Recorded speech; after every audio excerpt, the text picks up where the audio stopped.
They called him useless, a failure, cast out by his own team and left to rot in the dungeon's endless night.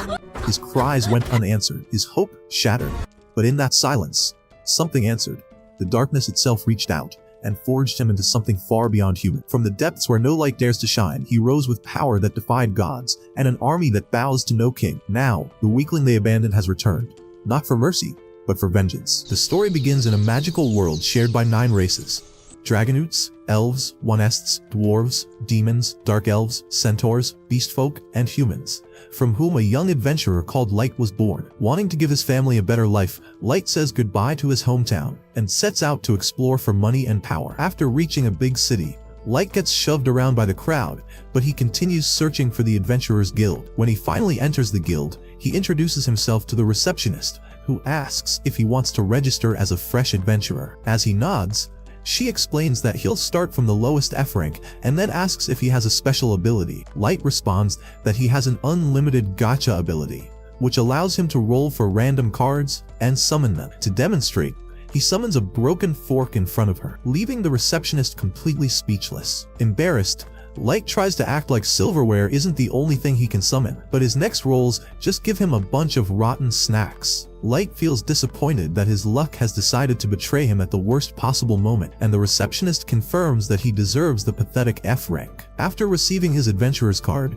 he asks her for some quests, and she tells him to check the guild's job board. At the mention of job posts, Light looks awkward, and the receptionist quickly realizes that he can't even read the board. Feeling pity for her uneducated fellow human, she kindly reads out the job posts for him. Feeling excited to finally earn some real money, Light happily accepts the boring tasks. After a full day of hard work, he finally earns enough money to rent a room. However, a gang of beastfolk knocks him down and starts bullying him as their leader picks up his hard-earned money. Light begs him to have mercy, but the cruel wolfman only laughs before knocking him back with a hard uppercut. The wolfman taunts Light for begging for spare change and coldly leaves with his laughing gang. Even the surrounding crowd ignores Light while he lies on the ground until a kind elf helps him up. Light gets surprised by the many adventurers surrounding him and backs down in shock. Seeing how frightened he is, the elf hugs him to comfort him, even as the passers-by mock her. Shocked that a pretty elf would get dirty for his sake, Light allows her to help him stand. The adventurers then introduce themselves as members of the Concord of Tribes. A beast man named Geru explains that each member represents one of the 9 races,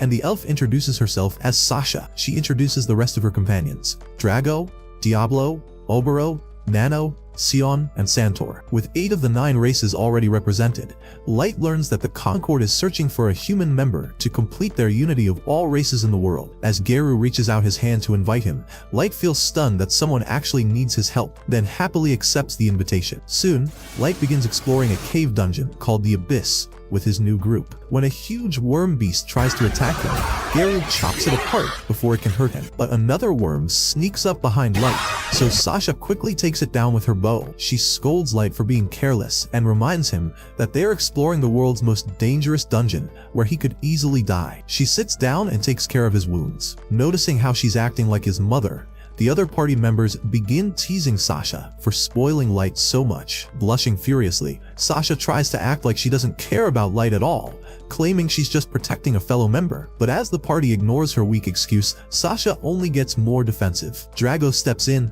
and cheers up Light, praising him for making excellent tea for their team. With his spirits lifted, Light follows the group deeper into the dungeon. When the group suddenly stops at a dead end, Light thinks they are about to take a break, so he begins preparing tea. But to his shock, Drago coldly tells him that they don't need the tea, because they're kicking him out of the party. At first, Light thinks it's just a prank, but Drago harshly repeats his words, leaving him stunned. Geru also tells him that he's out, so Light asks why they're dumping him. Geru replies that their group doesn't need him, and Sasha even expresses disgust at his foolishness. Xion and Nano also mock Light for being pathetic, while the demons in the group feel relieved that they can finally get rid of him. Hurt, Light asks why they would be so cruel after all their kindness earlier. That's when Geru reveals that they were just faking their kindness to lure him into their party. Light wonders why such powerful masters would even need him, and Drago explains that it was only because of his special ability. They thought he might be an overpowered maestro,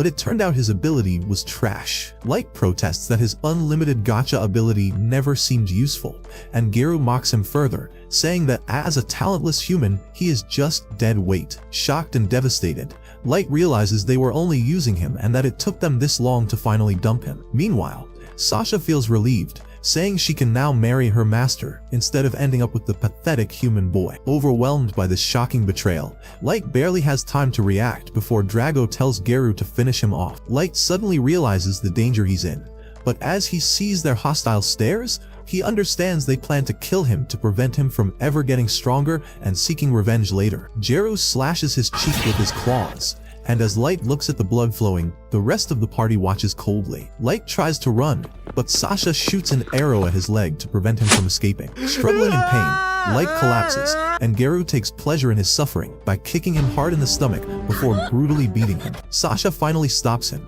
reminding him that Light's death needs to look like an accident, but Geru only raises his claw for a final strike. As Light desperately crawls, wanting to live, Geru finds joy in watching him struggle. Suddenly, Light's hand presses against a teleportation trap. Drago yells for Geru to kill him before it activates, but it's too late. The trap safely teleports Light away before the Beastman can reach him. When Light wakes up elsewhere in the dungeon, he is still badly injured and thinks that any monster could eat him at this point. As the cold chill of the cave reminds him of his loving family, Light begins to cry. He recalls how kind the Concord had seemed at first, and wonders why they became so cruel, their cold expressions haunting him. He feels anger building up from their betrayal and confusion at how he got caught up with such dangerous people, but his confusion quickly turns into fury as he vows revenge. Light forces himself to his feet, determined to cut down all of them, but suddenly feels a cold gaze behind him. Turning around, he sees a level 1 Orthus beast stalking him. Shocked, Light wonders why such a broken monster would be here, and realizes that the teleportation trap sent him to the deepest level of the abyss. As the Orthus approaches, Light desperately spams his unlimited gacha ability, praying for a miracle. At the last moment, his frantic roll summons a huge magic circle that releases a powerful aura. In disbelief, Light watches as the gacha summons an ancient fairy. Recognizing Light as her master, the mysterious fairy easily chops the monster apart before gracefully landing in front of him. With a flick of her hands, she clears the mess and then humbly kneels before Light, healing all his wounds with her magic. She even apologizes for healing him without permission, saying she couldn't bear to see him injured. Light introduces himself, still in disbelief that he managed to summon the most overpowered fairy in the world. The fairy, captivated by his name, repeats it lovingly before swearing complete loyalty to him. Not knowing who she really is, Light asks for her name. She reveals that she is May, the level 99,999 ever-seeking maid, a super ultra rare card from his gacha. Light can hardly believe it, saying that his gacha only ever produced junk, and there's no way he pulled such a powerful being. But May insists that he completely deserves her, and begs him to accept her. Seeing her pitiful face, Light finally agrees, and May thanks him tearfully. She then asks to examine his gacha ability, revealing that she has the appraisal skill. With his permission, her glowing eyes examine him, and she discovers layers of hidden protections. May explains that the gacha only seemed useless before because Light was in areas with little mana, but here in the Abyss, where mana is supercharged, the gacha absorbed it and boosted his chances of pulling rare cards. She explains the full ranking system of the cards, from extra rank and super ultra rare down to normal and error. Light still doesn't fully understand, so May clarifies that on the surface, he could never summon anything good because there wasn't enough mana. She praises him for figuring out the gacha's true potential by entering the Abyss, even though it was extremely dangerous. However, when Light admits he only entered because of his party, May listens as he tells her about their betrayal. Crying as he recalls their cruel taunts and abuse, Light vents his pain and says he only wanted to earn an honest living for his family. May is devastated by his story, and when he falls to his knees saying he'll never forgive them, she silently hugs him. In her warm embrace, Light finally calms down. May tells him that she may never fully understand his suffering, but she will use all her power to give the Concord their deserved retribution. Shocked, Light tries to stop her, but she vows to line all of them up in front of him in an instant. Light insists that he doesn't want to abuse her power for revenge. Instead, he vows to grow stronger himself and punish the Concord with his own 2 hands. May thinks he is too kind for his own good, but promises her unwavering support. Encouraged, Light smiles as she returns his smile. With May by his side, Light begins using his gacha again, summoning more powerful tools in the abyss. Fueled by the infinite mana, giant magic circles surround him, summoning ultimate weapons and items. With May watching faithfully at his side, Light begins the first step of his journey, building his empire in the darkness of the abyss, ready to rise stronger than ever before. 3 years have passed since that fateful day, and now Light rules over hundreds of maids inside a grand palace that he built himself. May, as she promised on the day she met him, is always by his side. All the maids seem completely smitten by him, cheering whenever he walks by, their faces lighting up with joy whenever he notices them. While May tries to keep them in line and tells them to behave properly, Light leaves the castle and heads toward the bustling local market. The townspeople immediately recognize him. One of the vendors calls him over for breakfast, while others approach him to complain about a shortage of snack foods in the country. Light smiles and promises to handle the problem soon, but May quickly interrupts, telling him not to concern himself with such trivial matters. She insists that she'll personally ensure the logistics issue is resolved as soon as possible. Listening to her, Light realizes that he will have to create a new logistics system altogether, since the population of his city has grown several-fold over the last 3 years. Curious about his team, he asks May where the rest of his legendary summons are. May replies that Yuki, the beast tamer, is currently busy crafting maps of the areas surrounding the dungeons and scouting the nearby forests for any signs of trouble. Light briefly thinks about all the dangerous monsters that must be roaming through those woods, but knows that none of them would pose a threat to a genius beast tamer like Yuki. May continues, saying that Ellie, the mage, is still hard at work trying to create the complex spells that align with Light's grand plan. Light wonders whether Ellie can truly manage such difficult magic, considering the number of intricate components involved in the spells he asked her to create. He then asks about Naz, the vampire knight, who is excellent at close combat but rather dumb in other areas. May sighs and replies that she assigned Naz to patrol the castle grounds, saying it's the best way to keep her from using her empty brain and getting herself into any kind of trouble. Light laughs softly at that, saying he doesn't really mind her antics. After all, she makes life around the castle far more entertaining. Soon, they return to the castle where Jack, the last of Light's 4 legendary summons, calls out to him, asking if he's ready for some training. May looks slightly annoyed and sternly tells Jack that he should address Light properly as master. But Jack, being the kind of person who doesn't care about such formalities, completely ignores her. Light tells May that it's fine since he considers Jack more like an older brother than a subordinate, and he decides to join him for training. Inside the training grounds, both of them take their stances, and with a sudden burst of speed, Light rushes forward and lands a solid punch right into Jack's rock-hard abs, pushing him backward with surprising force. Jack grins, impressed by Light's power, and comments that any normal adventurer would have died from a hit like that. But since he's built like a tank, he can handle it easily. They clash again, meeting in the middle of the ground as their fists collide with tremendous force before backing away from each other. Light immediately follows up with a rapid barrage of strikes, which Jack dodges skillfully. Meanwhile, Naz continues her patrol through the corridors, humming a tune and moving along cheerfully. Some of the maids stop her, smiling sweetly and showering her with compliments, saying they feel so safe knowing that she's always on patrol to keep danger away. Delighted by their words, Naz grins happily, exactly as the mischievous maids intended. They decide to play a prank on her and suggest that she should go and check Light's bedroom to make sure everything there is safe and secure. Taking the suggestion completely seriously, Naz nods and rushes toward Light's chambers. But just as she tries to open the door, May steps out from inside the room. Surprised, Naz asks what May was doing in Light's bedroom when he's clearly away training at this time. May immediately blushes and nervously claims that she was simply cleaning the room while he was away. Naz insists that she must inspect the room herself to ensure no threat is hiding inside. Before May can stop her, Naz pushes past and enters the room, only to notice that the bed is ruffled, the pillows dented, and everything looks suspiciously messy. With her usual cluelessness, Naz blurts out that it looks like someone was rolling around on the bed and sniffing the pillows, then innocently asks if May intentionally made it look that way. Thinking quickly, May decides to turn the situation in her favor and confidently replies that it's her special bed-making style. Naz looks impressed and immediately asks if she can learn how to do that as well, but May refuses, claiming it's a personal trade secret. Before Naz can ask more questions, she suddenly remembers that the maids had given her a message to deliver to May. She takes out a parchment and hands it over. Reading it, May realizes that the maids are revolting against her because she always monopolizes the task of cleaning Light's bedroom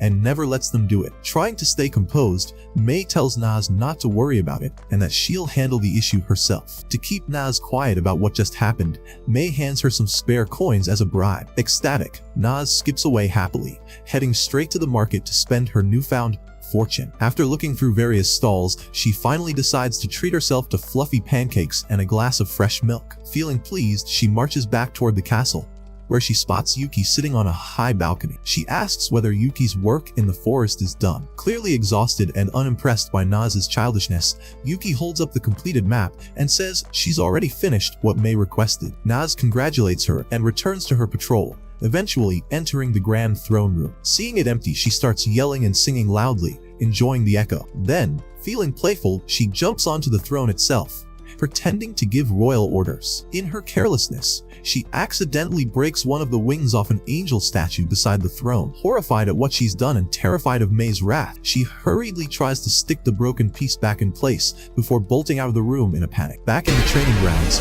Light and Jack continue sparring until Jack decides they should call it a day and go relax. They head to the enormous bathing hall, where they soak in the warm water. Jack praises Light for learning so quickly and says that with his current power, the monsters in the dungeon would be child's play for him, and only a handful of people on the surface could even challenge him now. However, he warns Light that there are still some out there who would destroy him the moment they got the chance. Light's expression darkens as he remembers the betrayal he faced 3 years ago. He clenches his fists and vows that he won't stop until he gets his revenge. Meanwhile, in her chambers, May summons the 4 troublesome maids and reads their letter aloud. The maids freeze in fear, unable to speak. They quickly apologize, claiming that the letter was only meant to show support because they know how overworked May is. May coldly tells them to stop worrying about her work and focus on their own. She denies their request to clean Light's chamber and instead punishes them by ordering them to clean the long hallway leading to the throne room by hand. The maids gasp in horror, protesting that the hallway is too long, but May insists they do it, saying it will keep them busy while she's away on a mission with Light. Later, Naz is outside a shop window, staring at a shiny new gauntlet that she desperately wants but can't afford. While she's daydreaming, Ellie appears and asks what she's looking at. Naz points to the gauntlet and then asks Ellie why she's back so soon, since she was supposed to be supervising the new construction project. Ellie smiles and says the construction is going smoothly, so she decided to sneak in a short break. The two soon start bickering, as usual, arguing about who is closer to Light and who is more important to him. Ellie brags that she's directly involved in Light's revenge plan, and even mentions that she recently had a lovely tea evening with him to discuss progress. She adds with a smug smile that the next time they meet, she plans to have a private dinner with him. Naz pouts and says she wants to have tea with Light too, reminding Ellie that she's an expert in close combat and offering her help anytime.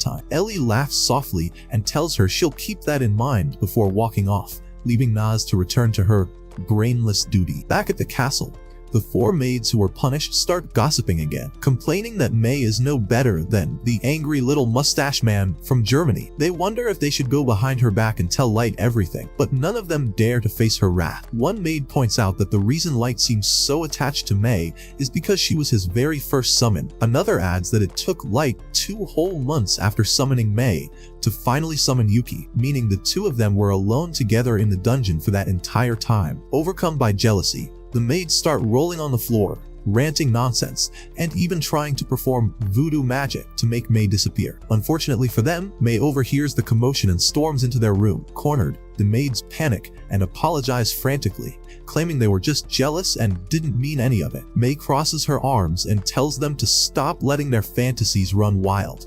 During those 2 months, she explains, Light was fully focused on mastering every bit of magic and martial arts he could learn. There was no time for anything else. The maids sigh in relief, thinking they're off the hook, but May continues, saying she came here thinking she'd been too harsh on them earlier, only to realize she actually wasn't. So she orders them to clean the entire throne room as well, since they apparently have enough free time to waste on nonsense. Completely defeated, the maids obey her orders and begin cleaning, deciding to keep their mouths shut this time. But while dusting near the throne, one of them accidentally knocks off the same angel wing that Naz broke earlier. The piece falls to the floor, and the maids freeze in terror, horrified at what just happened and fearing Mei's reaction. The next morning, Light enters the dungeon, where Naz, Ellie, and Yuki are already waiting for him. He greets them warmly, but Naz and Ellie immediately start bickering as usual. Suddenly, a monster emerges from the shadows. A hellhound. Light freezes instantly, the color draining from his face as he recognizes the creature. Though he knows he's far stronger now, the trauma from 3 years ago still haunts him, and his blood runs cold at the sight of it. His party, however,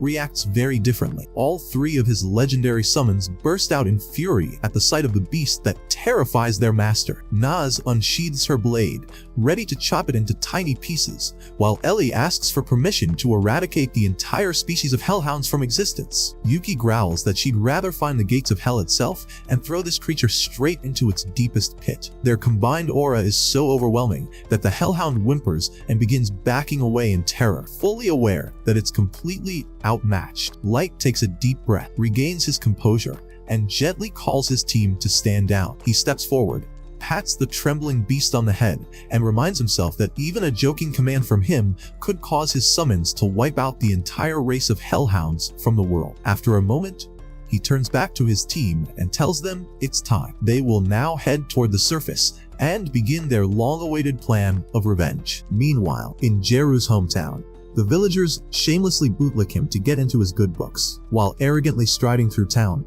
Guru notices a poor human trying to scavenge some trash, and he kicks him down just for fun. Then, he heads to a tavern and orders a feast with his lackeys, who praise him for rising through the ranks as an orphan and boosting their wolf tribe's status. Guru thinks that he became strong due to his natural sense of perception as a beastman, but his lackeys point out that his sense of perception is the strongest among them. Agreeing with their point, Gao admits that he can always sense which missions have the best rewards, so he's always able to make quick money. Curious, the lackey asks him how much money he got from hunting Light 3 years ago, but he says that it was a secret mission from the Federation, so he can't talk about it. Thinking back, Guru feels like slaying Light was the easiest job ever. He thinks that even though Light fled away, there was no way he survived the dangerous abyss afterward. However, as he remembers that all the countries in their world are looking for a maestro, he wonders why they're so important. Suddenly, his tail shivers from a sense of danger, and Guru decides not to think about deep secrets too much. As his lackeys continue ordering drinks without a care,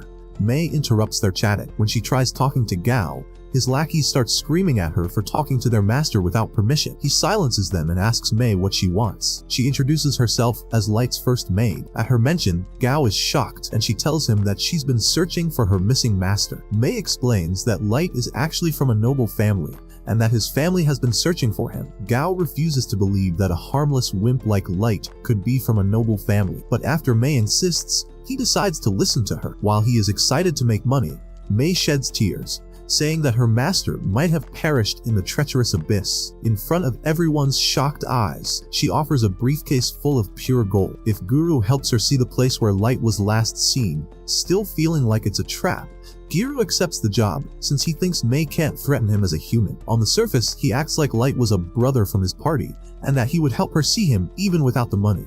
Shedding tears, Mei thanks Gu for his generous offer. A month later, he takes Mei to the abyss. Once they finally reach the dungeon, Mei sweats hard, looking exhausted from all the travel. As Gahu looks back at her, he feels a malicious hunger to complete the mission and use Mei's weakened body to his advantage at her master's grave. Once they finally reach the spot where the Concord betrayed Light, Guru tells Mei that it's where he lost his friend to a monster. As she falls to her knees in despair, Gao apologizes for his party's carelessness that led to the loss of their friend. He silently signals to his minions, who block the exit to the cave. While Guru thinks he's going to have a great time with the foolish girl, suddenly Mei's voice turns cold. She says that it's a pity her master was brought to a dangerous dungeon only to be betrayed by scum party members. Hearing her cold words, a chill runs down Gu's spine, and he backs up in caution. While his lackeys look on in confusion, Guru realizes that Mei is setting up a trap for him, since nobody knows what happened to Light except the Concord and their higher-ups. Thinking she's a spy from another country,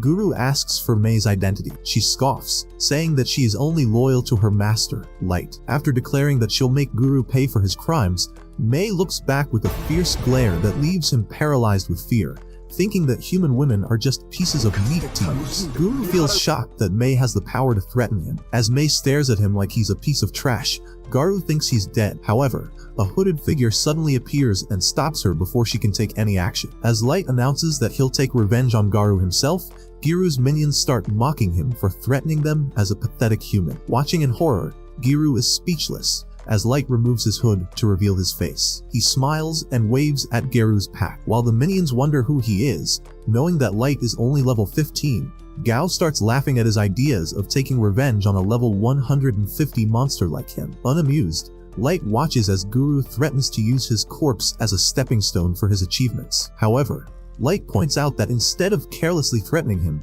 Guru should have been more cautious and asked how he survived the terrifying abyss. Gao agrees, but thinks that he can't threaten him even with Mei's help. Thinking that Light got lucky to meet her, he feels confident that they can't survive against his pack of level 130 minions. As Light agrees with Gao, his minions rush to attack him. Suddenly, a pile of limbs flies into the air after Mei effortlessly chops up after declaring that anyone who threatens her master will be turned into food. Mei guards the dungeon's exit to prevent Gao from escaping. While his remaining minions start panicking, Guru tells them that Mei only used a sneak attack to catch them off guard, pointing out that humans can be way stronger than his imagination. Light mocks Guru for being so delusional. However, Guru arrogantly refuses to accept reality and says that he'll show Light the true power of Beastmen. Light grows silent, thinking about the discrimination humans have to face because of their weakness. Guru thinks it's only natural that other races are superior, but Light reminds him that his maid just dismembered his minions. Guru says that she must have cheated with a magic item and charges at Light to shut him up. However, Light easily knocks all of them back with his staff on the ground. Garu struggles to regain his bearings as Light walks up to him and mocks him for losing so easily. Feeling his pride hurt, Gao gets up, jumps back, and prepares to teach him a lesson with his ultimate power. He uses a magic crystal to summon a powerful level 500 Fenrir, but Light remains unimpressed while facing the magic beast. Seeing him so calm, Guru thinks that Light has lost his mind from fear. He taunts Light to get on his knees and beg for his life, but Light tells him he'll remain standing in the same spot to let his Fenrir attack. Angered by his taunt, Guru orders his beast to attack, and it starts charging a powerful spell. With a loud roar, the Fenrir unleashes a magic beam at Light, who remains standing on the spot. As the smoke clears, Guru feels confident that his monster vaporized Light. However, his jaw drops after Light appears completely unharmed from the blast. Light mocks Gu's Fenrir for just kicking up a bunch of dust in the air, while the beastmen stare in complete horror. As Gahu realizes just how much trouble he's in, Light tells him that he'll show him a real Fenrir this time. He brings out an ultra-rare card that summons a level 9000 Fenrir Emperor, which completely dwarfs Garu's. At Light's order, his Fenrir blows some soft air, which flies toward Gahu's Fenrir and freezes its entire body. The ice shatters in front of the beastmen, obliterating the fake Fenrir and any hints of Gu's remaining pride. Whimpering like a puppy, Gao asks Light if the powerful Fenrir was his trump card, but Light tells him that he could have easily defeated the Fenrir himself. He finally reveals his true level of 999, leaving Guru trembling in fear as his minions whisper that humans can only reach level 100. Guru thinks that Light is an imposter from another race acting as a human, pointing out that Light still has the body of a child. He says that any human would have grown in 3 years. Light reveals that he is wearing a bracelet of youth that stops him from aging, so he can always remind himself of the pain he suffered 3 years ago. Watching Light's cold eyes, Guru finally believes that he's the real person from 3 years back. Knowing he can't do anything against him now, Guru decides to grovel and beg for his life. He tells Light that he was only acting on someone's orders all those years ago and blames his minions for trying to attack Mei. His enraged minions scream at him for throwing them under the bus, but Guru ignores them and asks Light for mercy. Light asks him who the maestros are, and Guru says that the Federation ordered him and the others to search for them. As Light asks why they're searching for maestros, Guru explains that he wasn't told the reason. Then Light demands to know why they tried to dispose of him after making sure he wasn't a maestro, and Guru remains silent once again. He swears he truly doesn't know anything, but his minions claim that they have some information to save their lives. However, Mei cuts them all to pieces for lying. Then, Light turns his attention to Guru, saying he has one more question. He asks Gao if he could win a war against all the races with his power. But before Guru can answer, Light reminds him that Mei can see through lies with her Eye of Truth skill. Terrified, Gao admits that even with his overwhelming stats, he couldn't defeat all 9 races alone,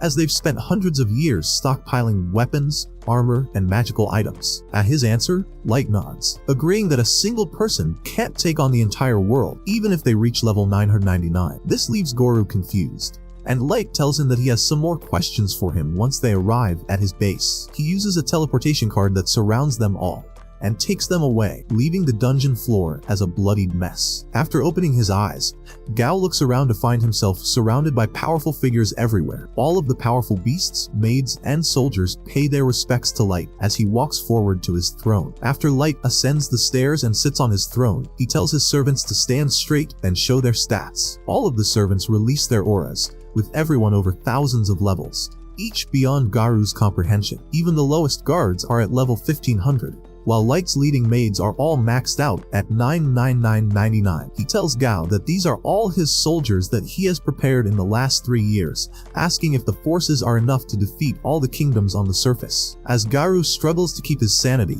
Light repeats his question, but he gets his answer from the absolute horror on the Beastman's face. He smiles and tells Guru that this overwhelming despair is his punishment for what he did. While Garu thinks that he can obliterate the world at the drop of a hat, with tears in his eyes, he thinks that Light is the strongest person in the world, and even thinks that he's like a deity. As Light notices his expression, Guru asks him if he's trying to become a god. Gripping his staff, Light says that he thinks it's a good idea. In his eyes, the people who tried to hurt him are all hiding something from him, so he thinks he'll become godlike if that's what he needs to get his answers. Light summons his gacha gift, saying it gives him the power to control the world, and declares that he will judge if the world deserves punishment based on the answers it gives him. With his empire ready to fight, he orders his soldiers to head out of the abyss, beginning their war march against the 9 races. The next day, after emerging to the surface, Light's first destination is his hometown. Overwhelmed with anticipation, he eagerly rushes to see his family, but the moment he arrives, he's met with horror. The entire village has been burned to the ground, completely destroyed by an evil party. The sight leaves Light in shock and despair. Grieving this devastating loss, he takes the time to make a spiritual grave for his departed family, paying his respects to the ashes of his home. As he stands silently before the makeshift memorial, Light reflects on the tragedy, feeling both sadness and gratitude that he didn't find the bodies of his siblings, holding on to hope that they might still be alive somewhere. Behind him, a knight named Gold impatiently tells Light to hurry up, saying he doesn't have all day to wait for him to finish mourning. His insensitive words instantly anger Nimue, who snaps at Gold for being disrespectful toward their master. The two start bickering back and forth, leaving Light to wonder whether they genuinely hate each other, or if there's some kind of strange affection hidden beneath their rivalry. Gold continues to tease Nimue, saying that being overly polite can come across as fake and that he doesn't want to sleep out in the open fields. Nimue immediately rebuts that she would gladly sleep wherever Light goes, her determination bruising Gold's pride. Not to be outdone,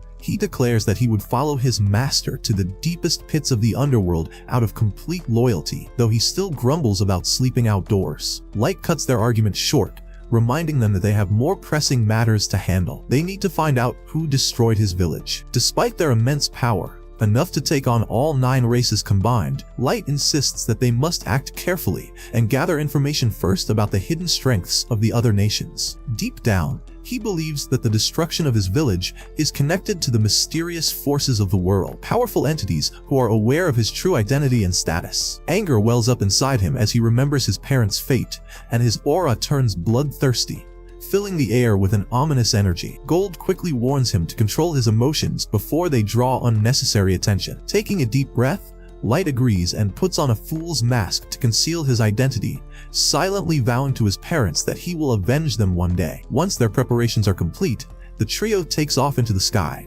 flying toward the city of Dogus. Mid-flight, Nimue accidentally calls him by his real name, Light, prompting Gold to scold her and remind her to use his alias, Dark, in order to keep his true identity hidden from the 9 races. Light agrees with this precaution and decides that to gather secret information, he must rise through the ranks of adventurers as Dark. His servants both approve of the idea, And before long, the city of Dogas comes into view. To avoid unwanted attention, the group lands outside the city and continues on foot. Along the way, they come across a group of bandits attacking a helpless merchant and his young son. The bandits quickly take notice of Gold's radiant golden armor and panic, realizing they've messed with the wrong people. Nemu scolds Gold for drawing attention again, but he just laughs and effortlessly ties up the bandits, leaving them incapacitated. Overwhelmed with gratitude, the merchant thanks them profusely and offers the group a ride in his carriage to Dogas. As they travel together, the merchant's son excitedly praises Gold and Nemu for their incredible strength, but Nemu proudly tells him that their master is even stronger than they are. The merchant, curious about their journey, asks if they're adventurers planning to explore the famous Dogas dungeon. Light explains that they're not registered yet, surprising the merchant, who then shares some information about the region. He explains that Dogas is a border town of the Dwarven Kingdom, neighboring the Human Kingdom to the east and the Elven Kingdom to the south. While the three nations have a long history of conflict, the Dogas dungeon has attracted adventurers from all over the world due to its valuable treasures. By the time the merchant finishes his explanation, they've reached the city gates. As Light's group steps out of the carriage, the merchant introduces himself as Colonel and kindly offers them a place to stay at his inn, free of charge. Grateful for the offer, Light thanks him and leads his group toward the Adventurers Guild. Along the way, they pass by numerous dwarven blacksmith shops, each one displaying masterfully crafted weapons and armor. When they enter the guild, the trio is taken aback by how crowded it is, though they soon notice that everyone is avoiding them. Humans like Light are not well received in the city. Nevertheless, Light proceeds to register as an adventurer. The receptionist assigns him an F rank, the lowest starting rank, which instantly infuriates Nemu. She begins yelling at the receptionist to give her master an S rank instead, but the receptionist nervously explains that everyone must start at the bottom. Before the scene escalates, Light steps in and accepts his F rank, preventing Nemu from causing further embarrassment. Realizing her mistake, Nemu starts crying, feeling guilty for making her master look bad in public. Gold teases her for being overly emotional, and Light has to stop him from making things worse. After completing their registration, the group heads to Colonel's inn. His son eagerly leads them upstairs to meet his father, who warmly welcomes them again. Light asks if it's possible to rent out the entire top floor of the inn for complete privacy. Colonel tries to refuse the generous bag of gold Light offers as payment, saying he can't accept money from someone who saved his life. But Light insists. Reluctantly, Colonel agrees to the arrangement. Once they're in the top room, Light casts multiple layers of protective and isolation spells to ensure complete secrecy. As he relaxes in his chair, Nemu nervously asks if it's really safe for him to expose himself by being on the surface. She suggests he stay hidden in the Abyss Fortress and let them handle the dangers of the outside world instead. Her words, however, anger Light deeply. He stands up and asks if she intends to stop him from personally avenging his family. Realizing her grave mistake, Nemu immediately falls to her knees and begs for forgiveness. Light's cold glare pierces through her, creating a tense silence, until Gold bursts out laughing, lightening the atmosphere. The tension fades, and Light sighs, helping Nemu back up. Still ashamed, Nemu insists on renewing her pledge of loyalty as an apology. Kneeling, she kisses her master's feet as part of the ritual, which embarrasses Light, though he lets her finish out of respect. Gold, on the other hand, jokingly wonders if Nemu is secretly enjoying the act, completely ruining the solemn mood. The following day, the trio heads to the Dogas dungeon. As they walk through the busy streets, people stare at Light's strange mask, making him realize that his disguise might not be perfect. When they arrive, they discover that many adventurers have already lined up to enter, forcing them to wait. Gold comments on the lack of elves in the queue, and Light explains that the Elven Kingdom and dwarves are at war over control of the dungeon, so tensions remain high. Nemu praises Light's sharp deduction skills, but presses her body against his back as she does so, claiming it's necessary to protect his rear. Their moment is interrupted when a shady group of hooded adventurers cuts in line. Observing them carefully, Light deduces that two are weaklings, while their leader is dangerous. Some other adventurers murmur complaints, but no one dares speak up. Light steps forward politely and asks them to return to their place in line. The elf leader scoffs, asking if Light knows who he's talking to. Light calmly points out that he doesn't, considering their faces are hidden under hoods, and if the elf truly held high status, he shouldn't be acting in ways that would tarnish his family's name. Gold and Nemu back their master, warning the elf to step aside. Offended, the elf reaches for his greatsword, but his partner stops him, reminding him not to cause a scene. Begrudgingly, the elf backs off, and the surrounding adventurers thank Light for defusing the situation. As things calm down, the party in front of Light apologizes for not having the courage to intervene earlier. Light reassures them that it's fine. He simply removed an obstacle for everyone. The group relaxes, and one of them curiously asks if Gold's armor is really made of solid gold. Before their leader can stop him, Nemu explains that it only has a golden color, since real gold is too soft for battle armor. Amused, Gold confirms her words proudly. The young adventurers also ask if this is Light's first dungeon run, and he admits it is. They point out that most adventurers bring extensive camping gear, noticing that Light's group seems underprepared. Once it's their turn to enter, the kids wave goodbye and disappear into the dungeon. Before stepping inside, Light discreetly tells his team to take out some supplies from their magic storage to maintain appearances. Entering the dungeon, Nemu marvels at its massive scale and structure, amazed at how every dungeon seems to have its own unique ecosystem. Light mentions that the key to understanding a dungeon lies within its core, though even top researchers like Ellie have failed to fully comprehend it. Gold jokes that with Nemu tagging along, they probably won't uncover any secrets either, prompting Light to tease him back by saying he's equally useless in that regard. As they journey deeper, the atmosphere changes dramatically. The cold, dark corridors give way to a lush, vibrant forest, teeming with strange wildlife. Gold admires the beauty of their surroundings, while Nemu observes that no other adventurers seem to be nearby. Preparing for exploration, Light casts concealment and buff spells to enhance their abilities, and the group takes to the skies to scout from above. Meanwhile, elsewhere in the dungeon, the arrogant elf from earlier, whose name is revealed to be Kaido, rages against a horde of orcs, venting his frustration over his earlier humiliation by Light's group. Cutting down the monsters with fury, Kaido shouts that he deserves more respect, claiming to be the youngest white knight of the Elf Kingdom and the descendant of a legendary hero. His butler, a dark elf named Yana, calmly reminds him that their objective is to reach the 3rd floor, not waste time slaughtering beasts. Enraged by his butler's tone, Kaido turns his blade toward him, shouting that the only reason he's not more respected is because his level is capped at 1500. Yanuk points out that Kaido has already surpassed the typical elf level cap, but the young master refuses to accept it, insisting that someone of his bloodline should possess limitless potential. Pretending to sympathize, Yanuk reminds Kaido that he too was exiled from his homeland for experimenting on ways to break the level limit. When Kaido demands that Yanuk help him level up further, the dark elf grins sinisterly and agrees, though Kaido secretly plans to kill him once he's outlived his usefulness. Back on the 3rd floor, Light's team finishes slaying a group of trolls and collects their magic gems as proof of their exploration. They decide to head back to the surface, with Nemu offering to help clean the dirt off her master. Once they return to the 1st floor, Light suggests walking since Gold's shining armor draws too much attention. Along the way, they spot the young adventuring party from earlier struggling against goblins. Gold remarks that the kids are strong enough to handle such weak monsters, but Light notices a hidden danger they've overlooked. Before the young adventurers realize what's happening, Light swiftly strikes, pinning down a camouflaged bush snake that had been waiting to attack. He warns them that if the snake had bitten one of them, its venom would have paralyzed them completely, leaving them vulnerable to stronger enemies. The kids thank Light profusely for saving them, but his expression suddenly darkens as he senses another presence. From a distance, a pack of bush wolves emerges, surrounding them. The kids panic, but Light calmly tells them not to worry.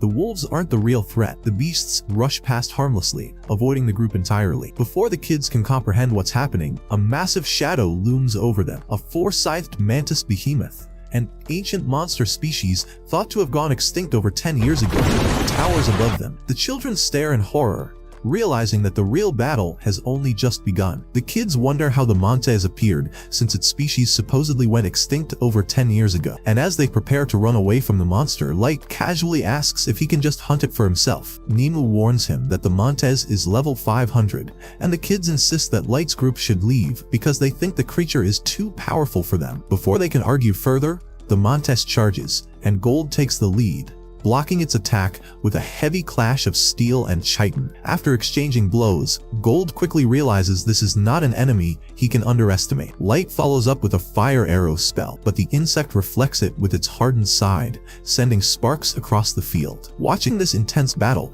the leader of the kids urges his mage, Mia, to support them, but she becomes distracted, amazed that Light cast magic without chanting. He snaps her back to focus, but Gold reassures them that he's perfectly fine and tells the kids to watch closely as he uses both offense and defense to defeat the monster. As if provoked, the Montes attacks again, but Gold blocks the strike with his shield so forcefully that it shatters the monster's scythe, leaving it stunned long enough for him to rush in and slash off one of its legs. Light then decides it's his turn, unleashing a barrage of fire arrows, over 30 homing arrows swirling around the battlefield. The Montes desperately tries to deflect them, but the arrows bend midair, avoiding its sides and piercing into its back like a rain of burning needles. Overwhelmed, the monster tries to retreat, but Light traps it with a blazing firewall, forcing it to leap into the air. At that moment, Nimue propels herself upward with ease, reaching an even higher altitude, and with her daggers gleaming, she slices the Montes cleanly apart in a single stroke,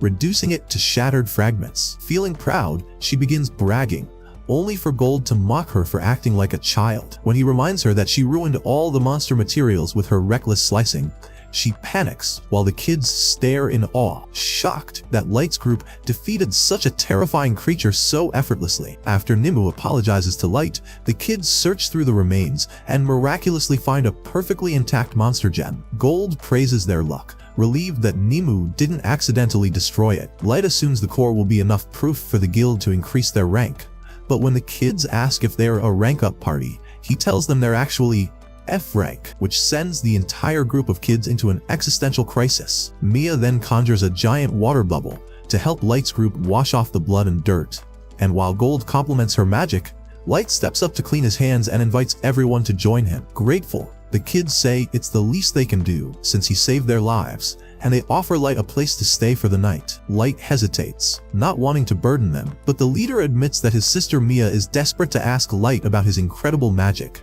So seeing her hopeful expression, Light agrees and joins them around a campfire for dinner. While they eat, Mia listens intently as Light explains that his parents were genius mages and that she herself has considerable magical talent. Embarrassed, she insists she's not nearly as impressive as someone who can cast voiceless spells, so she begins enthusiastically explaining the 3 classifications of magic: combat spells like fire arrows for single targets, tactical spells like Firewall for crowd control, and the rare strategic spells capable of global destruction, so powerful they require multiple high-level mages chanting together like a ritual. She explains that races like Dragonoots, Elves, and Demonkin naturally possess powerful magic, but humans are not as gifted, which is why she thinks Light is a world-class prodigy for casting chantless magic despite being human. Gold nods approvingly, while Light awkwardly tries to brush off the praise. When the conversation shifts, Mia's brother remarks that regardless of Light's power,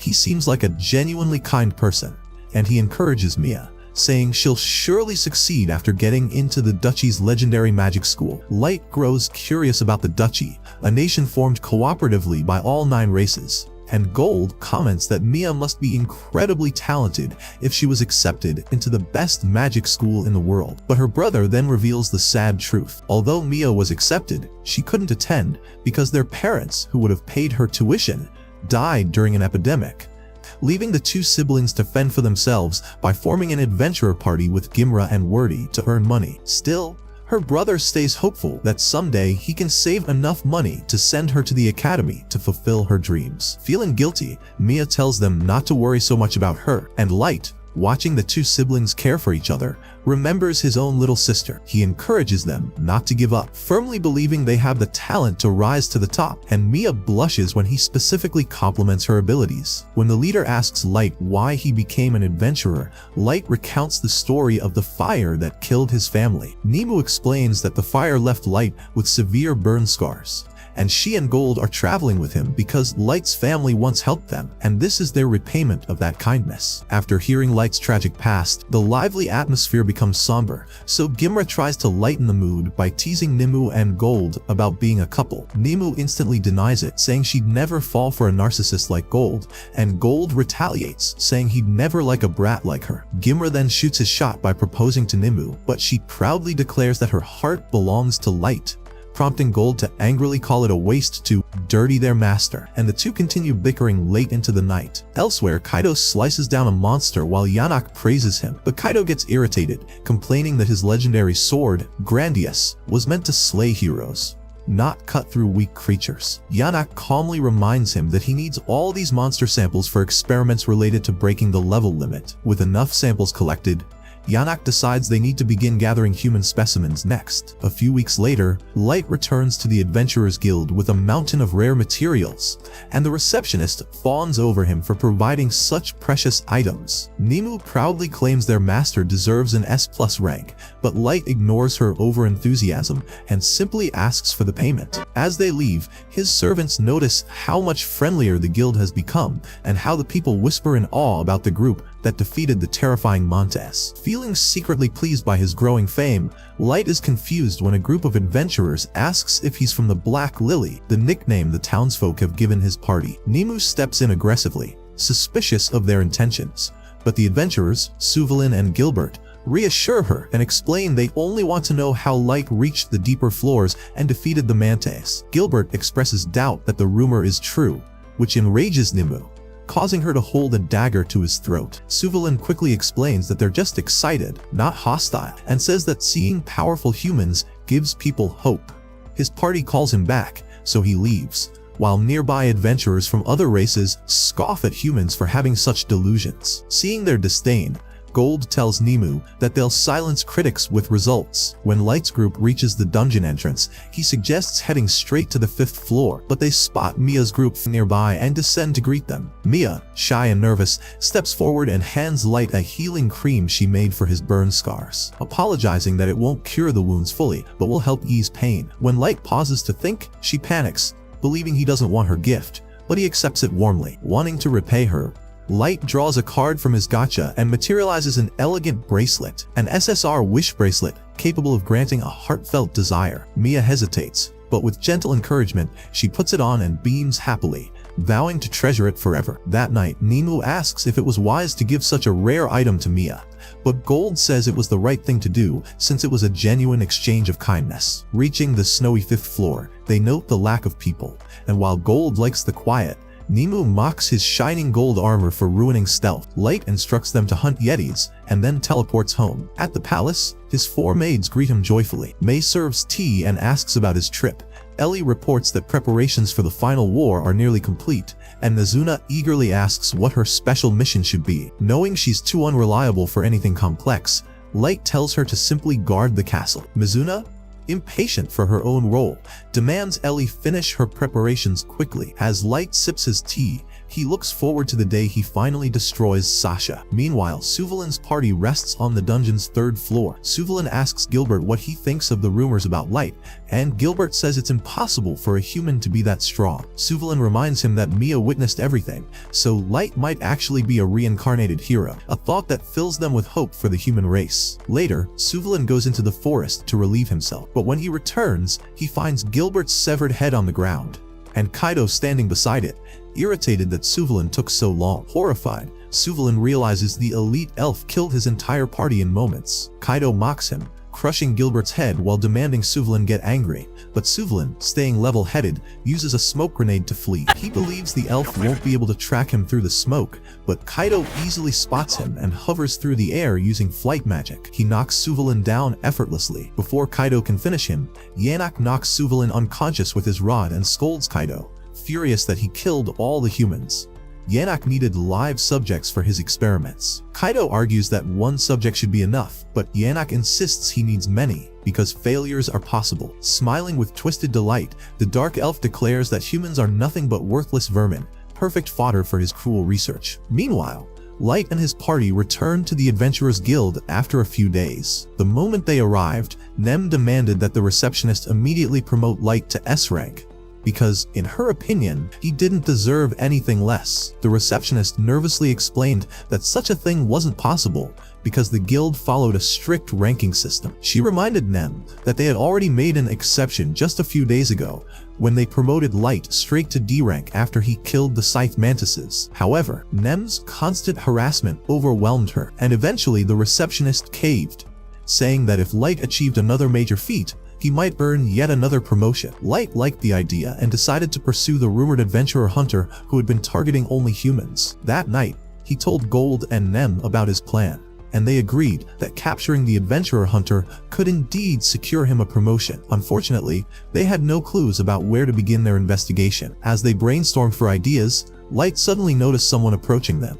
He immediately put on his mask as his friends prepared for combat, and then a portal appeared in front of them. They waited eagerly for an enemy to emerge, but instead, Maya fell out of it. Light caught her and saw that she was battered and exhausted. At that moment, the bracelet he had given her snapped clean in half. He carried Maya to bed as she weakly murmured that she needed to hurry and tell Light everything. He healed her injuries first, then decided to look into her memories to learn how she had ended up like this. He saw that, just yesterday, some adventurers had warned Maya's party about the adventurer killer who was targeting humans exclusively. They advised the children to leave the dungeon immediately, and the party leader agreed. They began heading toward the exit, but even after night fell, they were still only halfway. The leader saw how exhausted everyone was and considered whether it was safe to set up camp. When they came across another party with completely concealed faces, Maya suggested that they should warn them about the danger. Her brother agreed and delivered the warning. Little did they know they were speaking directly to the adventurer killers themselves, who began casually remarking that they should have cleaned up their previous mess better. The children were confused by this cryptic comment until the dark elf Jun began laughing at them and calling them stupid. The party leader was still trying to understand the situation when Kaido drew his sword and declared that they themselves were the adventurer killers, and Maya's group would be their final target of the day. Only then did the children realize they were facing their worst nightmare. Even in that moment, however, Maya's brother and his two friends told her to run while they held back the racist murderers. They charged at Kaido, who was insulted that mere human brats dared to challenge him. He immediately slashed Maya's brother, then took down the other two boys in a single merciless strike. Maya was terrified and devastated. Yet the boys refused to stay down. They rose to their feet again and urged her to run away and fulfill her dreams. They charged once more, and Kaido instantly cut them down again. Maya screamed helplessly. Yan scolded Kaido, saying that he needed the humans alive for his experiments. Kaido retorted that any insect who dared fight him deserved death,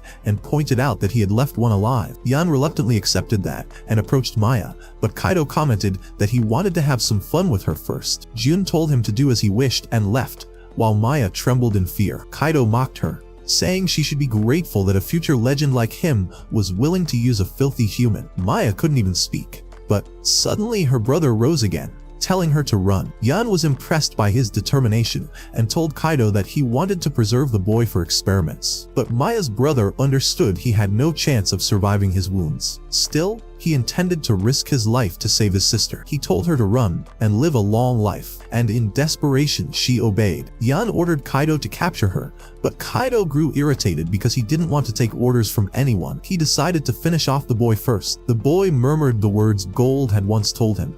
Battles were about creativity and skill, and he had a chance to show his skill. Kaido dismissed his muttering and didn't even bother paying attention, but the boy suddenly threw his sword at Kaido's face, catching him off guard. Kaido narrowly dodged it, but that was only the setup. The boy bashed him with his shield, knocking him to the ground. Enraged that a human had damaged his pride, Kaido launched a spike of white light straight through the boy's chest. He stepped forward to finish him off, but Yan intervened, insisting that they capture the runaway girl before she alerted anyone. Kaido reluctantly agreed. He chased Maya and quickly blocked her escape with blades of light. He mocked her for disrespecting the wielder of the legendary Sword of the Elves and conjured more blades, using them as steps as he descended. Maya, determined not to waste the sacrifice her brother and friends had made, fought back and fired icicles at him. Kaido easily blocked them, but became furious at her attempt to flee and slashed her leg, ensuring she couldn't run. He leered at her, saying she would now have the great opportunity to please a future hero. Maya mocked him,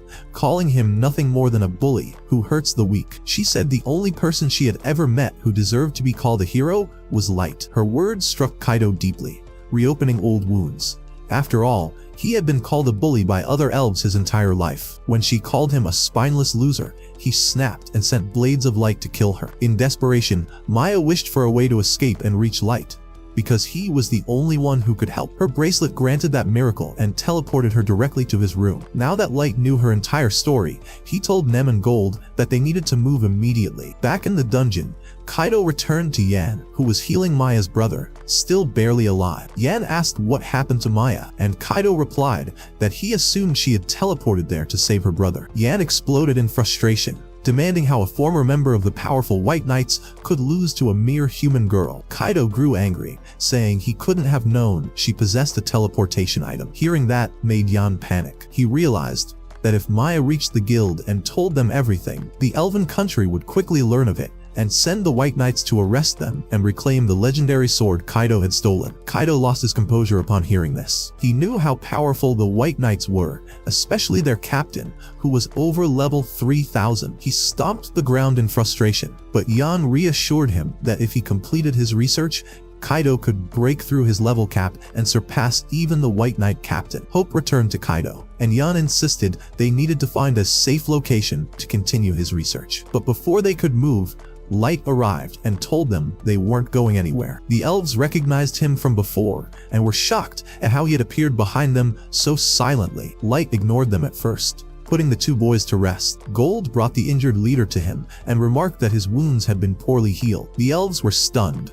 The boy had been taken from right under their noses without them even noticing. Light healed him quickly and said that none of the boys deserved what had happened. They had lived honest lives and only wanted to earn enough money to send Maya to the Magic Academy. Now it was too late. Light muttered that they could have been friends if things had gone normally, and he was furious that he had lost that because of the elves. He swore he would punish them. Yan tried to defend himself, claiming they weren't criminals and that he had healed the boy after finding him badly injured, but Light revealed that Maya had reached him and told him everything. The two elves panicked, but Light assured them he hadn't informed the guild yet. Kaido suddenly burst into laughter, saying it was his lucky day. Now he only had to kill Light, and no one would ever know what happened. Light grew furious and declared that he wouldn't let the guild capture them because they were his prey.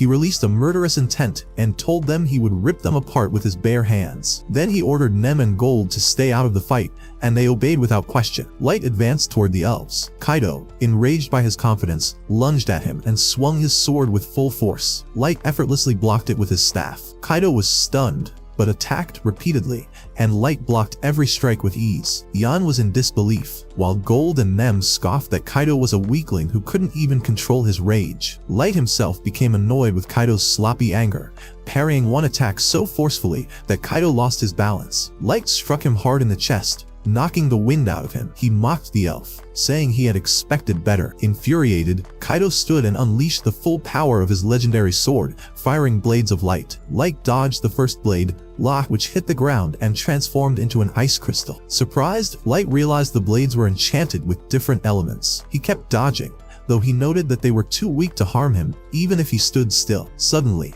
Kaido appeared behind him midair and struck with all his might, but Light blocked it easily. Yan was speechless. No human should withstand a level 1500 elf like Kaido, yet Light was clearly overpowering him. Kaido, frustrated and desperate, accused Light of being a swordsman, pretending to be a mage. He threw a tantrum, calling him a cheater. Light calmly replied that he truly was a mage. Kaido refused to believe him, so Light summoned hundreds of ice swords in the sky without any incantation. Kaido froze in intimidation. Desperate, he launched more magic swords, but Light countered each one precisely with his icicles. Yan could not believe what he was seeing. Such precision was something even the strongest elf mages couldn't achieve. Kaido kept attacking with magic swords, but Light used his icicles as a barrier, flawlessly defending himself. Kaido screamed that Light must be cheating because he couldn't possibly defeat the holy sword Grandius, a weapon bestowed upon an old maestro by the heavens. Light was surprised and asked how Kaido knew that name. Kaido arrogantly laughed and said he knew because he possessed the blood of a maestro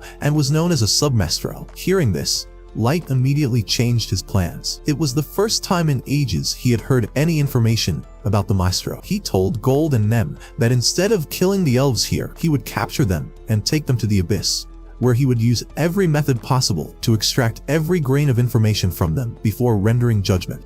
But that's where this episode ends. Remember to like and subscribe to the channel. Thanks for watching, and I'll see you next time.